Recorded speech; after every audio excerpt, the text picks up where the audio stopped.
মালিক ভরসা। কিন্তু কেন এই নাম, কে ছিলেন এই মানুষটি, আর কেন প্রতি বছর হাজার হাজার মানুষ ছুটে আসে এই মাজারের উরসে?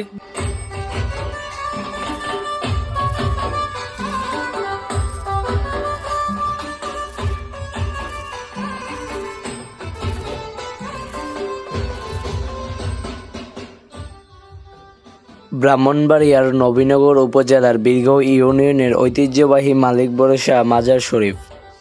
আজকের ভিডিওতে আপনাদের ঘুরিয়ে দেখাবো মাজারটি, দেখাবো উরুস উপলক্ষে বসা মেলা, এখানকার মানুষের ভিড় পরিবেশ, আর জানাবো এই মালিক ভরসার নামের পেছনের গল্প। তাই শেষ পর্যন্ত সঙ্গেই থাকুন। এই মুহূর্তে আমরা আছি মালিক ভরসা মাজার শরীফের সামনে।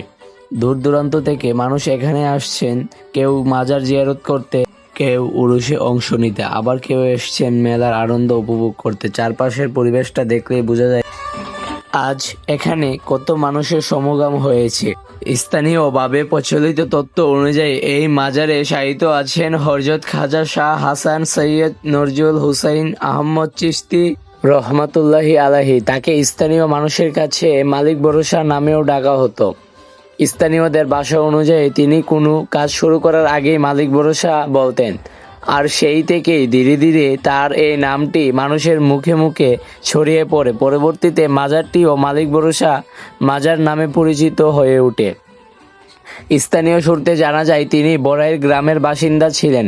শিক্ষকতার পাশাপাশি হোমিওপ্যাথিক চিকিৎসার সঙ্গেও যুক্ত ছিলেন এবং মানুষের সেবা করতেন। তার প্রতি মানুষের ভালোবাসা ও শ্রদ্ধা থেকেই তার স্মৃতি ঘিরে এই স্থানটি আজও মানুষের কাছে গুরুত্বপূর্ণ হয়ে আছে।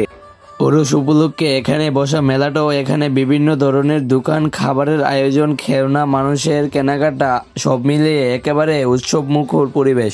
ছোট বড় সবাই নিজেদের মতো করে সময় কাটাচ্ছেন। বিশেষ করে সন্ধ্যার পর এই পুরো এলাকা আরও জমজমাট হয়ে ওঠে।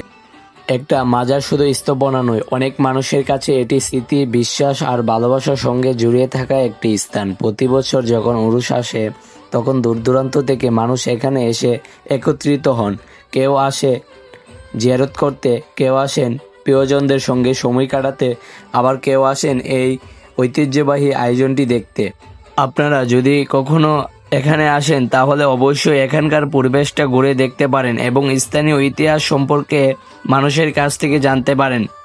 আজকের ভিডিওটা ভালো লাগলে ফলো দিয়ে পাশে থাকবেন, আর এমন আরও স্থানীয় ইতিহাস, ঐতিহ্য আর ভ্রমণের ভিডিও দেখতে মিহা ব্লগসের সঙ্গে থাকবেন। আবারও দেখা হবে নতুন কোনো জায়গা, নতুন কোনো গল্প নিয়ে। আল্লাহ হাফেজ।